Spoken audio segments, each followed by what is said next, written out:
in the Christian theology, they have something called the body of Christ, right? So we are, so even though we're separate, we're all connected by our eternal souls, right? Yeah. Only difference is that Christ or Horus or whatever, the Messiah is the head of that, but we are still all part of that body, right? And so we have to come in this world and experience certain pains and go through certain processes that and enable us to, with our loving hearts, to take on the pains of all of those around us. And as a Black empath, I've noticed that, you know, we take on not just the pain of Black people, but we'll take on the pain of Native Americans. We'll take on the pain of the Middle Easterns. We'll take on the pain. Exactly. Yeah. So we're Say again? Of white people. Even of white people. Exactly. Bingo. That's exactly it. Everyone. Everyone. The animals. Even, you know, the animals, you know, the plants, That's even true, everything.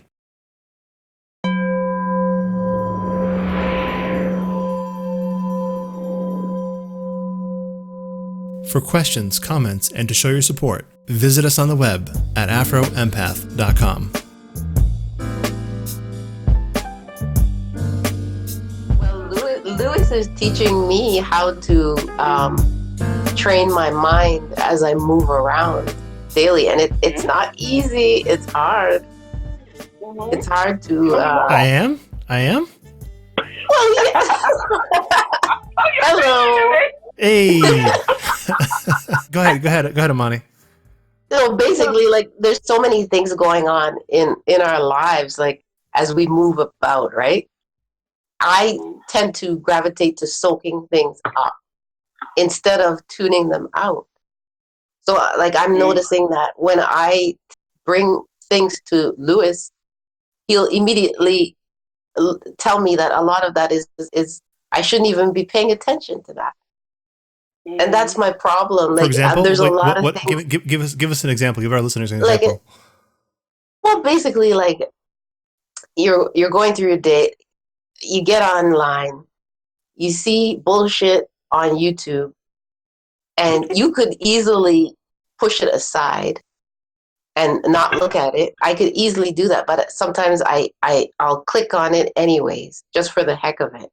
And then it brings all this emotion into my mind, into my world, for no reason at all. And then I take it on. Perfect. Or just like... We're going to stop right there. We're going to stop right there because what it is we have become fucking addicted. And I'm glad Yuan is listening to this because she's a victim of it as well. We've become addicted to fucking anxiety. Yeah. Do you know why that is? Do you know why that is, though? Do you know why that is? Why? Because if you can deal with anxiety of others and maybe empathize with them, maybe you won't have to go inward and deal with your own anxiety. Come on, again. I said, if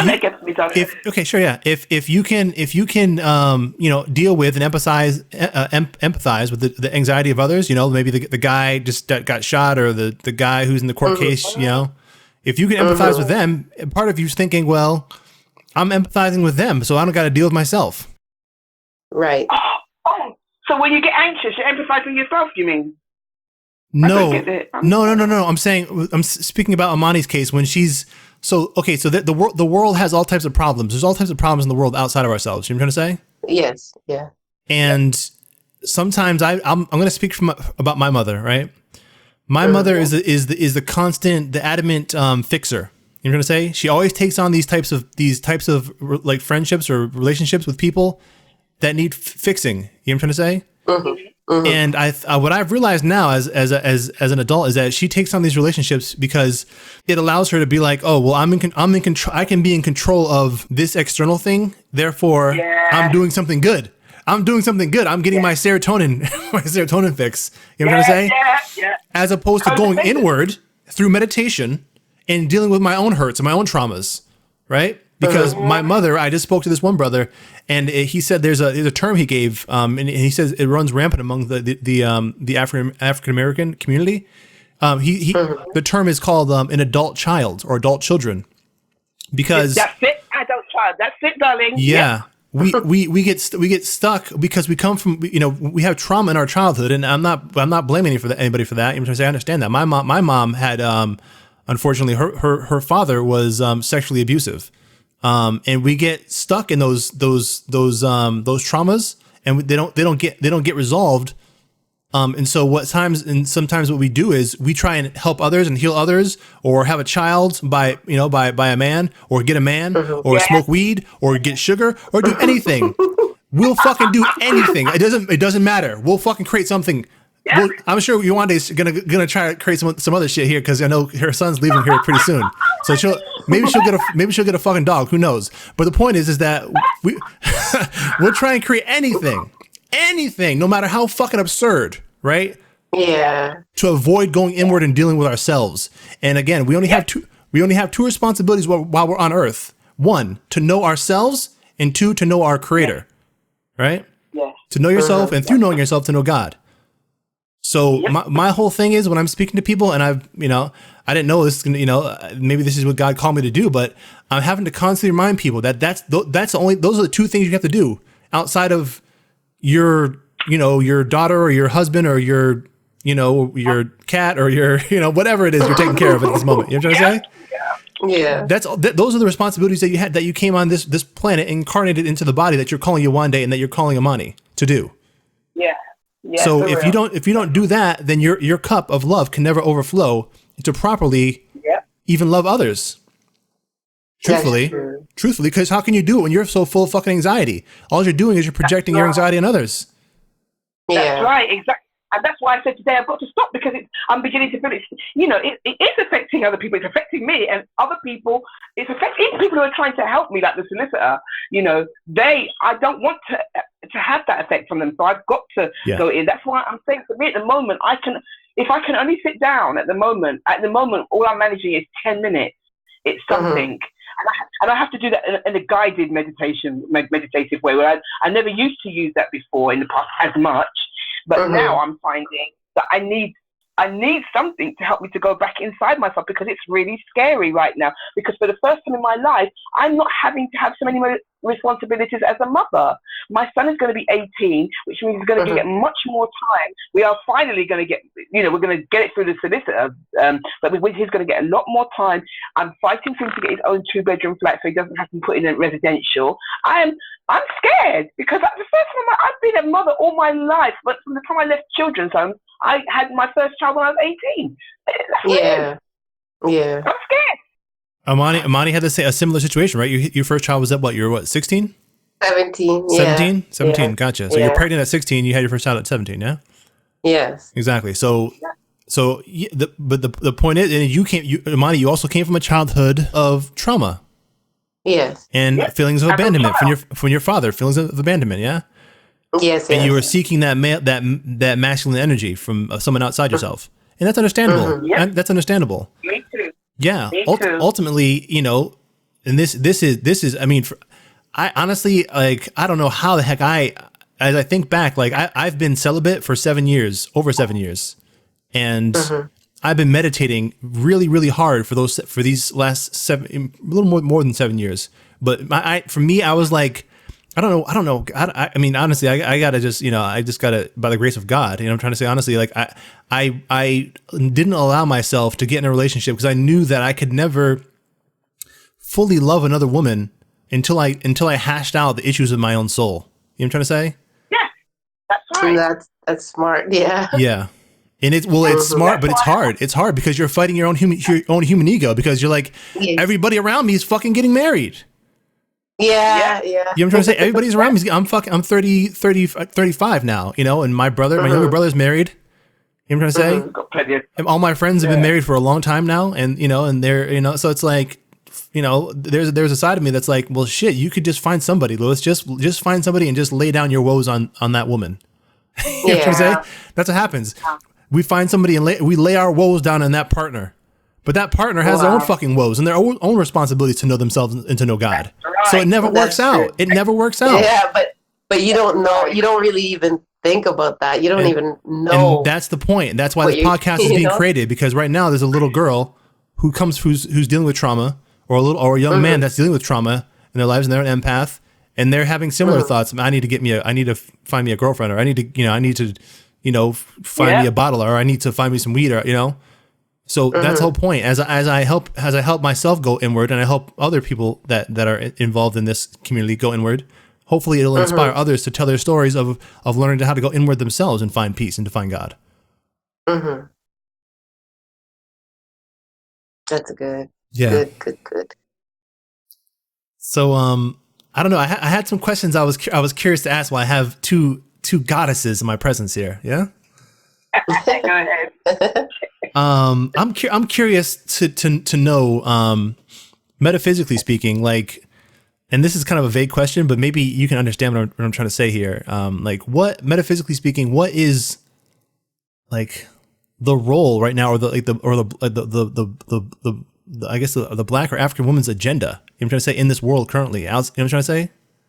That makes any sense? What's the role of the African woman? Do you like, think? yeah, what is your role, or what is your agenda? Like, for example, as a Black man, what is my agenda as a Black man? That's that. I'll answer that for myself, right? So my agenda as a Black man, I mean, metaphysically speaking, right? Now, I thought my role as a Black man in this world was, I was initially just trying to save Black people. You know what I'm trying to say? Like, us to have the right to have self-determination in this world. You know what I'm trying to say? Eventually what I realized, through going through a process of pain and during incarceration and things like that, and just, being introspective and finding God, that the world itself is an illusion, therefore the only thing real is the soul. So I couldn't go, so me saving people saving people in a world that is an illusion is not, it can't be done. You know what I'm trying to say? Because we're all finite. So for me, like, my agenda now is going inward, and through taking on the pain that I have taken on in the world, transmuting that to the point where that pain and that no longer has a purpose. You know what I'm trying to say? In this world for me. You know what I'm trying to say? And in this world period. And ultimately, it's my agenda is the destruction of this universe. You know what I'm trying to say? Metaphysically speaking, that's my agenda. I'm wondering where does a Black woman fit into that? You know what I'm trying to say? That's a deep question. Yeah, that is a very deep question. Yeah, because everybody's on their own path. Like, yeah, and most of us, I was gonna say most of us are on a survival level. Mind you. Yeah, I was gonna say survival. I was gonna say survival when you first said it. Just to survive. Yeah. Oh God, it's a really deep question. For me, my mother, always said to us from we were small children, you have to know yourself. You have to know yourself. Now, from what I know, she just gave that advice out, just, whether she knew herself or not, she knew that the importance of knowing herself, but I don't think she did really, in the way, but she used to say, it was an adage of hers that she said all the time, you have to know yourself. In this life, you have to know yourself in this world. So I really hear that. My thing is, I didn't come into this earth to have the experience with this life for nothing. And I know that I've got purpose to fulfill. I'm just not sure what it is. I think I am I'm not sure what it is. But I know it's on a metaphysical level that there's something that I've got to do. I know it, and it's in my natal chart. It is. It's there right in the 12th house, the house of the ancestors. I have got something to do. And as a Black woman, well, I don't even know. That's a deep one for me. I just know that I need to find myself first. I'm responsible for myself, and I have to continue to find myself. I've been on a journey for a long time. I've learned resources. I've left resources behind through being angry and anxious, and now I'm having to reconnect with those resources again, like meditation, like my rituals, like my dream work, like all those things. I need to give it back. I need to give something back. I can't have just come here to go through this shit of a life for nothing. And also, when you talk about destruction of the universe, I kind of get that. That's right. I'm not, for me, destruction of the universe would be kind of things like religion that we're told to be, what we're told to do, and what we're taught. Everything pisses me off when it comes to spirituality. Everything is about looking like a white man. For me, that's got to be destroyed. That has to be destroyed for me. That I have to make sure that when I go, people know who I was when it came to that. I'm not that one. So I don't know. I think for me right now, I'm what's the word? Sankofa. It's no taboo to return and fetch it. No taboo to return and fetch it. I've definitely fallen down. I've had to dust myself off, and I'm ready to start again. But this time, it's not like I'm starting from scratch. I actually have all those inner resources to help me and to facilitate me on my path. There, that's it for me. I don't know about anybody else, but I can only say for me, that is what it is. What about you, Amani? Like, what do you think the role, like metaphysically speaking, what do you think the role of a Black woman is in this day and time? I don't know. I think just to reconnect with who, like for me, I guess, to reconnect with who I really am. Like I got lost coming here and dealing with all of this, and I need to reconnect back to who I really am. What do you mean coming here? Coming here into the world, or coming here to where? Into the world. Mm-hmm. Like because of like we all come into this world and everything is chaotic, and you don't even know anything, and you got to find your way through all of it. So basically, just that I need to find who I am and be in that frequency that will take me to the next level, because I don't really know. That's all I could say. Like that's the role of a Black woman, because right now everything's shattered. Like for Black women, there's Black women that are into destruction of self. There's all kinds of things. There's self-hatred. There's all kinds of things. So you just have to you got to find who you really are and get back to that source again, because and you can't even pay attention to what other people are doing. You kind of have to just focus on what you're doing. That's what I'm learning, You don't know what to believe. You don't know what to follow. Everybody's doing whatever they want to do, and you're just watching everything. No, and for me, I do know what to believe. The thing is, that's where I differ, because I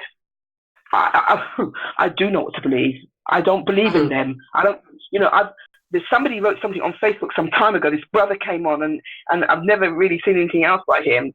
And he left a long, can I say, explanation about how he felt about this earth and the world, and it really made a whole heap of sense to me. Always talk about people. I believe in energies, and then what happens with white people, they put everything into a little packet, like, oh, this is the angels, you worship them like this. Take it, here they are, blonde hair, blue eyes. And then when it comes to anything to do with metaphysics, it's all about love and light. It's love and light. Well, fuck that, mate. Light, you put the light on, you expose your motherfucking self. That's what I say. So I'm all about the love and the darkness. I don't do anything that they fucking tell me to do, because I can't stand what they fucking do, because they're trying to fuck us up. So if it means that means destructing the world, I'm in for it. I'm not into what they tell me to do. I hate them telling me what to do. There you go. And they're always pushing love, like, oh, you're supposed to love, but they're not showing any love. It's confusing dealing with them. Yeah, their love is not in alignment with truth. But let me ask the next question here. What do you? I'll start with Yewande. What do you think the role of empaths are in this world? Especially Black empaths, but yeah, what do you think the role of us as empaths is? I think realizing ourselves, first of all, because charity begins at home. We have to realize ourselves, and that means, fulfilling whatever. Not fulfilling. That's not the word. What do you think the role of an empath is? What's my role as an empath? What's the role of I think for me, if I'm thinking about myself, I've got to be true to myself. Again, it comes down to responsibility. It's not just about me. Each one fucking teach one. There you go. And I mean, when it comes to each one teach one, it means people that look like me might not want to hear the truth, but they're going to get it from me. All right, Money. The role of an empath. I think I'm starting to realize that empaths because of who we are, we have a certain understanding that the average Joe doesn't. And so I think, I guess harnessing that understanding so that it can benefit ourselves, which will benefit everybody else. I don't know. It's just that we're able to tap into and feel things that a lot of people don't feel. Gotcha. Or don't understand. And so it's like, if we learn more like about being how to go about being an empath, we can actually we're a blessing. Basically, we can become a blessing to the world. Mm-hmm. All right. So I'm going to answer it now too, but I have to say that everything you guys have said, I agree with. What I've come to, here's what I feel being an empath is. In this world, there are two things. This is what I've learned from being in the Moore Science Temple. In this world, there are two things: truth and falsehood. Right? Now, all false things pass away. Right? All false things pass away. So the only thing that is true is the things that are eternal. Yes. Okay. So meaning our souls, we are Yawande, Amani, Lewis. We are God experiencing itself as if it were separate. Does that make sense? Okay. So our souls incarnated into these bodies. These bodies are part of the universe, right? The universe had a beginning, no? Okay. Therefore, anything that has a beginning will have an end. That means it's finite. Yes. Yeah. Okay. Yeah. So meaning that our eternal souls, which are the only thing that is true and real, came into this false reality, this matrix, this illusion. What keeps us in this illusion, it keeps everybody in this illusion and coming back and into the cycles of reincarnation, is the vibration of fear that traps our soul via our heart, via the nervous system. Does that make sense? Yes. Yeah. Okay. So we had to go through a process of initiation where we went through trauma by learning the world and understanding the knowledge of good and evil. That makes sense? We come from a place of heaven where there was only good. Now we're having to learn the knowledge of good and evil, right? Yeah. And we're having to take that pain or that falsehood and out of compassion for others, transmute it through ourselves to rid ourselves of it, and through ourselves, just like Christ, create a way back to heaven. Does that make sense? Yes. Okay. It does. Yeah. So that is the role of an empath. You are each one of us in the Christian theology. They have something called the body of Christ, right? So we are. So even though we're separate, we're all connected by our eternal souls, right? Yeah. Only difference is that Christ or Horus or whatever, the Messiah, is the head of that, but we are still all part of that body, right? And so we have to come in this world and experience certain pains and go through certain processes that and enable us to, with our loving hearts, to take on the pains of all of those around us. And as a Black empath, I've noticed that we take on not just the pain of Black people, but we'll take on the pain of Native Americans. We'll take on the pain of the Middle Easterns. We'll take on the pain. Exactly. Yeah. So we're Say again? Of white people. Even of white people. Exactly. Bingo. That's exactly it. Everyone. Everyone. The animals. Even, the animals, the plants, That's even true, yeah. Everything. But that's the thing. We're helping to bring this world into a state of vibration where it can be harmonious. Those principles which I've shared with Mani earlier, which are love, truth, peace, freedom, and justice. When we have that. Go ahead. Love, peace, truth, and what was it? Sorry. Love, truth, peace, freedom, and justice. Freedom. Right? I thought you said freedom. Yeah, exactly. So meaning these are 5 principles. So think of the pentacle, right? The 5 pointed pentacle, right? Or the Vitruvian man. Each one of these principles has to be exacted in this universe in order for it to vibrate to the place where falsehood or fear no longer has a purpose in this universe. Does that make sense? And when that happens, the in Gnosticism they call it the demiurge, which were the original forces that this I have to go back for a second here into the Christian theology of the creation of this universe, or and basically what it talks about is there was, heaven was perfect, but there was one flaw in that perfection, but it wasn't really a flaw. It was just free will.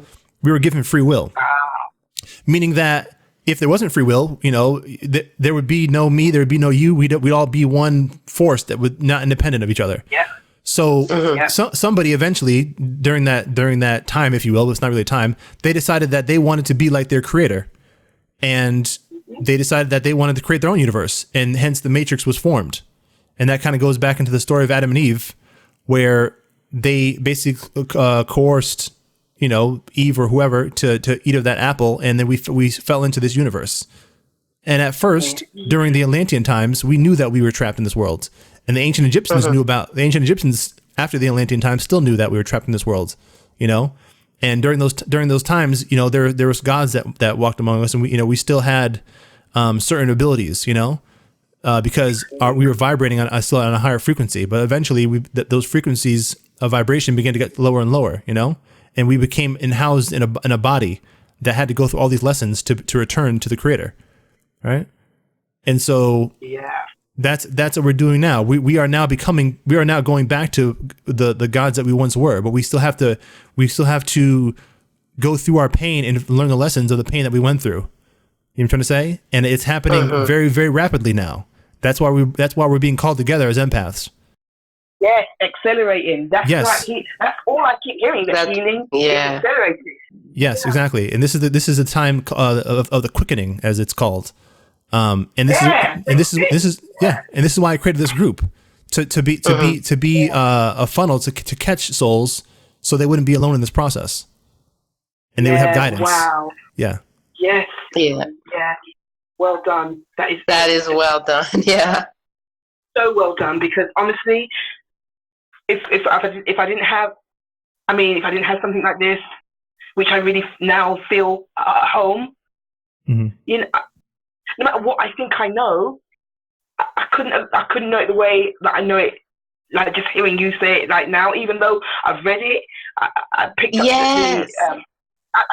I've done a little bit of the research. I've done the reading, but nothing at all resonates like what you've just said. Yes, I feel the same way. Yep. You clarify it to the T. You break it down so well. Like it's. Thank you. Yep. That's powerful. And that's it. It's pretty much it. So all we have to do is just raise the vibration of this world again. So once we're vibrating fully in love, truth, peace, freedom, and justice has to be exacted. For example, without justice, there can't be peace, right?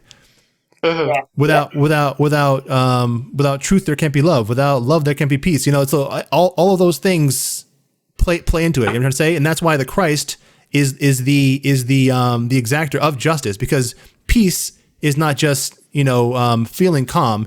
It's the presence of justice. You know what I'm trying to say? And this white man knows it, that a black man is going to be God. And that is why there's such a genocide on black men that you see in the news and things like that, because they just like in the story of the Hebrews, they went and they tried to kill the firstborn sons because they knew that the Messiah was coming. That's all you're seeing on the fucking news, and I know that. Yeah. And that's why it's a daily battle. Exactly. It's never. You can't just have peace alone in this thing we're in. There has to be justice, and I learned in the Moorish Science Temple. They say that Jesus is justice, or Christ is justice. I don't like to use the term Jesus, but the point is that the Messiah or Horus is justice. Let me ask you one day, in the Yoruba pantheon, who is the Horus or the Christ figure or the Messiah? I believe that is Eshu, who they actually called the devil. The Yoruba of my generation or going back would call the devil, but since they've got Christianity. But it's Eshu. Yeah, Eshu. Gotcha. He has 1 foot on the earth, 1 foot in the heavens. You have to go through him. Go and read about Eshu if you don't know about it. It's Eshu. Eshu. How do you spell it? ESU, the Brazilians, because many Yoruba went to Brazil. They spell it EXU. There's ESU. Okay. That's one of his paths names. He's also known as Elegbara. Oh, I heard Laroy. Yeah. Okay. Yeah. And also he is the keeper of the Crossroads. The Cross. Mm-hmm. Interesting. He's the keeper of the door, the threshold, the gatekeeper. Mm-hmm. But does he come back to destroy the world, the universe, or exact justice? I get a little bit. I would say definitely. I've heard people talk about him. Like when it comes to Jesus energy, it's Eshu. It really is Eshu. Yeah. And then when it comes to justice, of course it's Eshu. He's the one who has the keys to all the doors, to everything. Gotcha. No, it makes sense. And honestly, even the whole like what Europeans try to do to the whole Christ energy is make it. They only looked at like the whole him being a balanced masculine and feminine, but really. And if you even read the Bible, he's talking about justice, and he's talking about killing. He's talking about destroy. The whole story is that his people have been taken over by white people or Gentiles. You're trying to say, or the Romans. You're trying to say, and that he's come back to free them. You're trying to say. So and to do that, he's going to bring destruction. And in every story of any Messiah figure.